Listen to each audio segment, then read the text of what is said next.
हुकूमत के खिलाफ जब सुप्रीम कोर्ट का फैसला आया तो आपकी तो वो पिक्चर और वीडियो बड़ी मशहूर हुई जिसमें आप विक्ट्री साइन दिखा रहे थे सुप्रीम कोर्ट के बाहर, वो क्या था? बिल्कुल सही।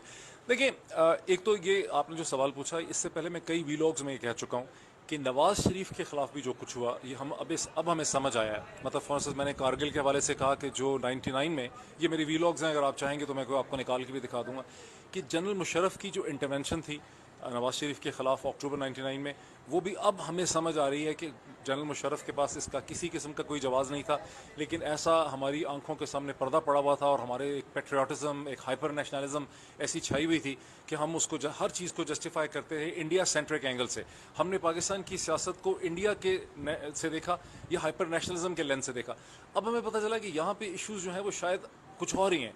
हम जिन चीज़ों को नेशनलिज्म समझते रहे, एक कौमी वसीतर मफाद समझते रहे, वो नहीं था। यहाँ शायद बहुत सी ऐसी शख्सियात होती हैं जिनके अपने अपने इंटरेस्ट होते हैं, उसके अंदर वो खेल रहे होते हैं। सो नवाज शरीफ की डिस्क्वालिफिकेशन भी बड़ी सस्पिशियस लगती है मुझे, जिस तरह से हुई, क्योंकि केसेस उस वक्त बहुत से आए थे। और उससे हमें कैसे पता चला उस चीज़ का? मतलब हमें इस तरह से पता चला कि 1000 पेजेस की 1000 पेजेस के जो 10 वॉल्यूम थे, 10 वॉल्यूम 1000 पेजेस के, वो इस बदनसीब ने पढ़े, अपने घर में रखे हुए थे, अभी मैंने फेंक दिए हैं।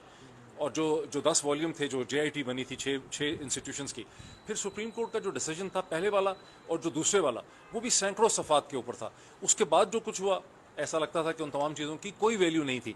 या वो चीज़ें ही ट्रैश थी, वो गलत थी, वो सही नहीं था, या उसके बाद जो हुआ वो सही था। तो हमने आपने जो विक्ट्री साइन बनाए वो आप समझते हैं गलत था? मैं समझता हूँ कि हम मिसलेड थे। वो विक्ट्री नहीं थी, वो पाकिस्तान की डेमोक्रेसी की विक्ट्री नहीं थी। हम ये समझ रहे थे कि एक बहुत बड़ी शख्सियत के ऊपर करप्शन का इल्ज़ाम था और उसको करप्शन के इल्ज़ामात के ऊपर जो है उसको सज़ा मिलेगी, सब कुछ होगा। लेकिन अब हमें बादी नज़र में ये लगता है कि वो एक और ही पॉलिटिकल प्रोसेस था जिसमें हम सब इस्तेमाल हो गए। और आप इस्तेमाल हो गए, ना सिर्फ आप इस्तेमाल हुए, आपने अवाम को भी गुमराह किया। तो आप अपने अवाम को, अपने ऑडियंस से कोई माजरत करना चाहेंगे? कोई शर्मिंदगी है आपको? मैंने देखें, मैं कह तो रहा हूँ कि हम जो मिसलीड हुए और हमने जो उस वक्त जो पोजीशन ली, वो पोजीशन ठीक नहीं थी। और अगर मेरे वीलॉग्स को देखेंगे तो मैं उसमें खासी